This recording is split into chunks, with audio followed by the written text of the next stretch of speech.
For decades, Alzheimer's has just felt like one of those diagnoses, a one-way street, an inevitable decline. But what if we've been looking for the answer in completely the wrong place? What if the key isn't some miracle drug, but a really, really intense change in how we live? Well, that's the exact question at the heart of this landmark new study. It's a randomized controlled trial led by Dr. Dean Ornish, just published, and it's a huge deal because it's the first time this gold standard of evidence, an RCT, has been used to test an intensive lifestyle program on people who already have mild cognitive impairment or early Alzheimer's. Okay, so that's our mission for this deep dive. We need to break down this program, look at the high-tech science they use to prove it works, and I think most importantly, talk about what this meant for the actual people in the study. And you have to start with the headline result because it's almost hard to believe. After just 20 weeks, 70% of the people in the lifestyle group either stayed stable or actually improved their cognition. Improved. Yeah. Not just slowed the decline. Right. And then you look at the control group, the ones getting usual care, 70% of them got worse, which is what you'd sadly expect. But here's the kicker. Not a single person in that control group got better. Not one. That's a staggering difference. It's literally changing the direction of the disease for most of them. So let's get into the science. How solid was this study? Because with results like that, the methodology has to be airtight. It was incredibly structured. A multi-center trial, 51 patients, aged between 45 and 90. And they all had a confirmed diagnosis of MCI or early AD with what's called a MoCA score of 18 or higher. They use the exact same tests the FDA demands for drug trials, 4 of them. And what did those tests show? The results were just overwhelmingly positive. They found significant differences in 3 out of the 4 main tests. Take the CDR-SB, for example. That's the Clinical Dementia Rating Sum of Boxes. It's a crucial one because it's not just about memory. It's about function. So, can you manage your finances? Can you handle things around the house? Exactly. And on that and other global measures, that intervention group either improved or progressed far, far slower than the control group, who got worse across the board. So we're not just talking about remembering a few more words on a list. We're talking about real-world functional improvements. Yeah. But what about the biology? Did they see actual changes inside the body that would explain this? They did, and this is where it gets really compelling. They looked at the plasma 4:2:40 ratio. It's a blood marker for that amyloid protein that builds up in Alzheimer's. In the lifestyle group, that ratio actually went up by 6.4%. And that's a good thing. It's a very good thing. It suggests the body is getting better at clearing out that toxic amyloid, which is the exact mechanism that, billions of dollars in drug research has been targeting. Meanwhile, in the control group, that same ratio went down by over 8%. Okay, so the body is literally starting to fix the problem on its own. But adherence. If you're already struggling with memory, sticking to a super intense program must be a huge challenge. Did they track that? They did, and this might be the most important part. They found a really strong dose-response correlation. Meaning the more you stuck to it, the better your results were. Precisely. The more closely a patient followed the program, the greater the improvement in both their cognitive scores and their biomarkers. It showed the intensity wasn't just some random idea, it was necessary. The effort paid off directly. Intensity really is the key word here, isn't it? Let's break down what that actually involved. The program has those 4 pillars. Eat well, move more, stress less, love more. And this wasn't just a pamphlet with some friendly advice. No, not at all. It was a complete life overhaul for 20 weeks. They even provided 21 meals a week plus snacks to make sure people could stick with it. So eat well. That was a whole foods plant-based diet, essentially vegan, and it was very, very low in fat. How low fat are we talking? Around 14 to 18% of calories. A typical diet can be, 30, 40%? This was designed to hit multiple pathways at once. Inflammation, cardiovascular health, you name it.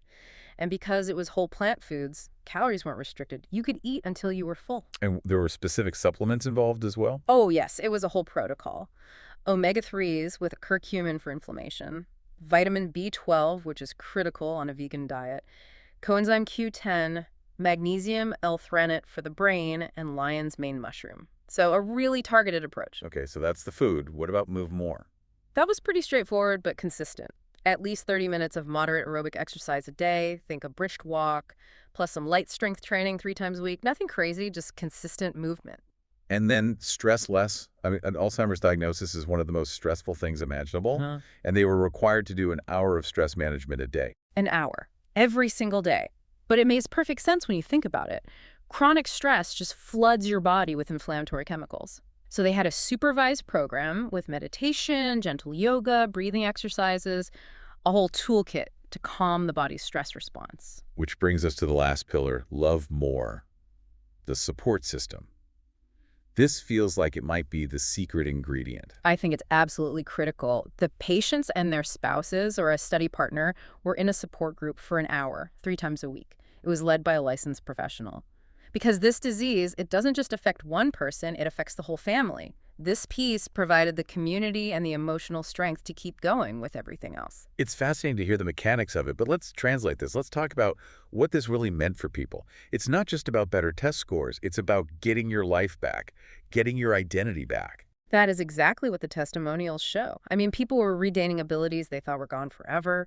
Several patients reported being able to read a book again or watch a movie and actually remember what just happened. One person was just so happy they could finish a book in days instead of it taking weeks. I was really struck by the story of the former business executive. Yeah. Losing the ability to handle your own finances. Yeah, That's such a fundamental loss of independence. it is.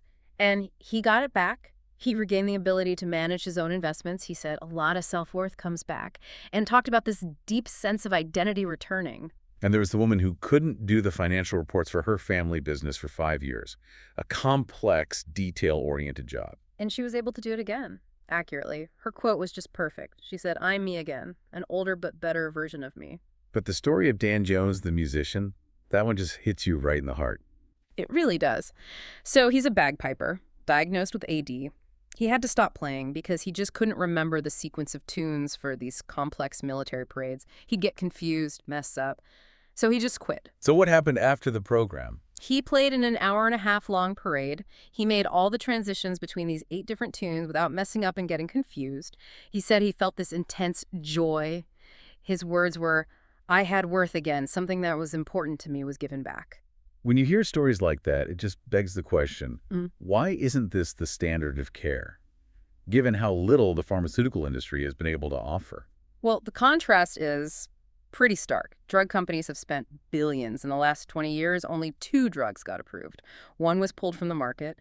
The others are, frankly, minimally effective. They're incredibly expensive, and they come with really scary side effects. We're talking about things like brain swelling or bleeding in the brain. So on one hand, you have that high-risk, high-cost, low-reward approach. Exactly. And on the other hand, you have this program. The study points out that these changes deliver results at, and I'm quoting, about the cost of buying broccoli. And the only side effects were good ones. Lower cholesterol, weight loss, better heart health, even positive changes in the gut microbiome. They found an increase in a bacteria called Blotia that's linked to a lower risk of AD. Now, to be fair, the cost of buying broccoli doesn't account for the time, right? This is a massive commitment. Supervised sessions, a study partner. It takes a huge amount of time and social support. That's a very fair point. It's not a simple fix. But it underscores the whole philosophy. You aren't just taking a pill to target one protein. You're changing the entire biological environment of your body. It proves that old saying, what's good for the heart is good for the brain. The whole system gets healthier.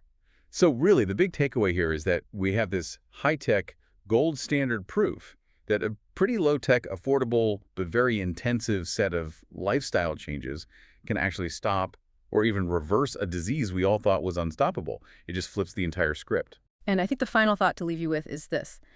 The study showed that for people who already have symptoms, this level of intensity was needed to turn things around. But that raises a massive question. If this much change is needed for treatment, imagine how effective a less intensive version could be for prevention. If we started these changes earlier, before there were any symptoms at all, the real challenge isn't the science anymore, it's figuring out how to help everyone do this. A really powerful thought. We have to shift from just searching for a cure to building a culture of prevention. The evidence is there. Eat well, move more, stress less, and love more. It's not just nice advice, it's powerful medicine. And that's all the time we have for this deep dive.